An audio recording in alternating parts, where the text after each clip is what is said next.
saya Rahmanul Fauzia. Di sini saya akan menjelaskan mengenai konsep bagaimana anak mengenali bentuk-bentuk benda. Bentuk adalah hal yang sangat mendasar dalam pembelajaran matematika. Bahkan di luar matematika pun, bentuk merupakan cara anak untuk mengenali nama-nama benda dan juga membedakan benda. Tahapan anak mengenali benda yaitu yang pertama, pada tahap awal ini anak belum secara jelas bisa membedakan bentuk-bentuk benda. Tetapi pada tahap awal ini anak sudah membentuk skema visual secara tidak sadar dan juga menggambarkan kompetensi dasar anak mengenali untuk bentuk benda. Tahap awal ini berlangsung mulai dari sejak lahir. Nah, jadi pada tahap awal ini hanya bisa mengandalkan sensori motorik anak saja.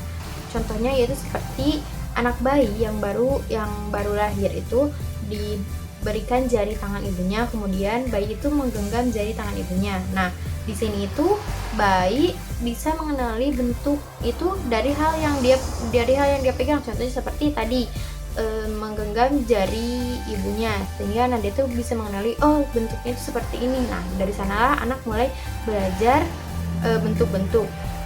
Jadi contoh lainnya itu seperti misalkan anak diberi mainan. Nah, berarti anak bisa mengenali itu bahwa itu mainan adalah dengan cara menggenggamnya atau dengan sensorinya. Nah, untuk tahap yang kedua yaitu anak sudah bisa membedakan benda-benda. Tetapi anak masih kesulitan untuk mendapatkan gambaran tanpa adanya dorongan persepsi, karena pada tahap ini persepsi anak itu belum terbentuk secara utuh, sehingga anak itu belum bisa menggambarkan hal yang tidak terlihat atau misalkan tidak dilihatnya tetapi dia tahu bahwa bentuknya itu seperti apa. Contohnya itu seperti ketika anak akan menggambar kotak, tapi anak itu harus melihat contohnya terlebih dahulu. Contohnya seperti dia tuh melihat kotak sepatu. Nah, dia tuh akan menggambar kotak sepatunya. Jadi dia tuh bisa menggambarnya, tetapi ketika dia diambil kotak sepatunya, dia itu akan kesulitan untuk menggambarkan kotak sepatu tersebut karena persepsinya itu yang belum terlalu utuh untuk bisa menggambarkan tanpa melihat contohnya terlebih dahulu. Nah, untuk tahap yang selanjutnya itu yaitu puncak pembelajaran. Nah, pada tahap terakhir ini anak sudah bisa menggambarkan, bahkan bisa membedakan dan juga mengenali sifat-sifat bentuk yang ada. Pada tahap ini juga anak mampu untuk menggabungkan benda-benda tersebut atau bentuk-bentuk tersebut menjadi kesatuan geometris. Contohnya seperti ketika anak diberi banyak balok permainan atau misalkan balok-balok kayu seperti itu, nah anak itu akan membentuk hal-hal tersebut, misalnya contohnya menjadi rumah, misalkan baloknya itu disusun rapi, kemudian di atasnya diberikan segitiga. Nah, di sana itu akan terbentuk sebuah rumah. Nah, pada tahap ini itu karena anak itu sudah mengenali bagaimana fungsi dari setiap bentuk-bentuk tersebut.